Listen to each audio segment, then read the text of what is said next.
You were promoted into clinical operations and project lead overdose response.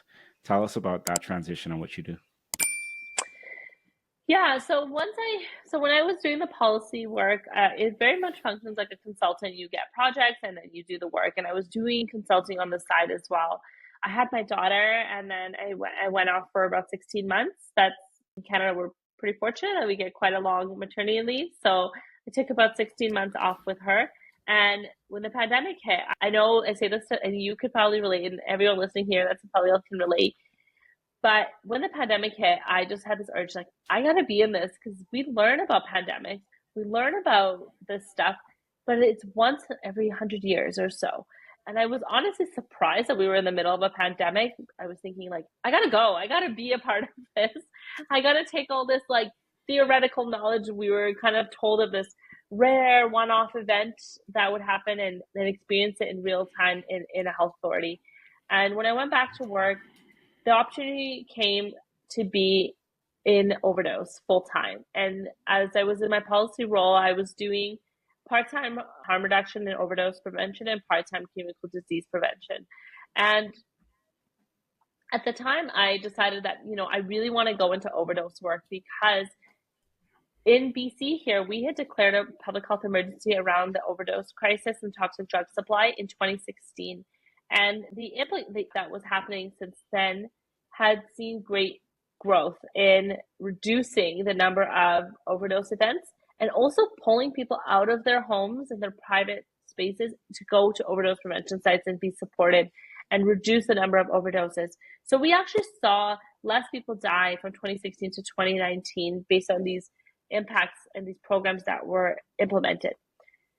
But when the pandemic hit, it actually sent us backwards significantly. And we ended up going backwards to a place that was worse than what it was in 2016. So when I went back to work in 2020 and I saw that stats and saw that data, I thought to myself, okay, I really want to go into overdose prevention and be a part of that team that really helps to figure out what we need to do in a quick manner during a pandemic to support people that unfortunately can't socialize. They can't go out to an overdose prevention site. Our overdose prevention sites had reduced in capacity by 50%, and people were starting to go back inside and were too scared to come back out. And unfortunately, that meant more people were dying alone. And being a part of that role is I just love overdose prevention work and overdose response, and I also just love supporting and advocating for a population that is often not taken and not valued because they have a condition that's a substance use disorder that's stigmatized in society, right? And similar to, like, if you look at COVID, the expedited response the world had to that crisis to save people's lives, and everything happened and nobody questioned, why is this happening? I don't want to save their life. Nobody said that. That was not even a thought because everyone knew this is what we need to do. But when it comes to the pandemic of the overdose crisis and people dying from a toxic drug supply, we don't get the same response. People do question, and they don't say it directly, but indirectly, there is that thought of, I don't want to save their life. There is a them perspective to it.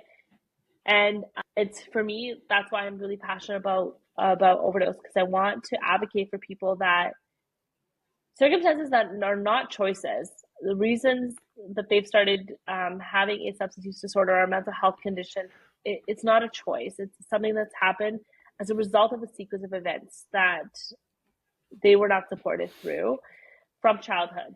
And I mentioned earlier, I was passionate about children's mental health. I do have a very strong belief that whoever we are and whatever our life becomes and what happens to us, whether it's through mental health challenges or substance disorders or really anything, it always traces back to our childhood. That there was something that we were not supported through or our parents were not supported through, and it was generationally passed down to us. There's the reason it always tracks but right back down to our childhood. And if we support children and parents in protecting parental mental health, but also children's mental health, we can actually see the cost benefit of that later on in life, and how we can actually reduce things like substance use disorders and rates of mental illness across various organizations and populations as well.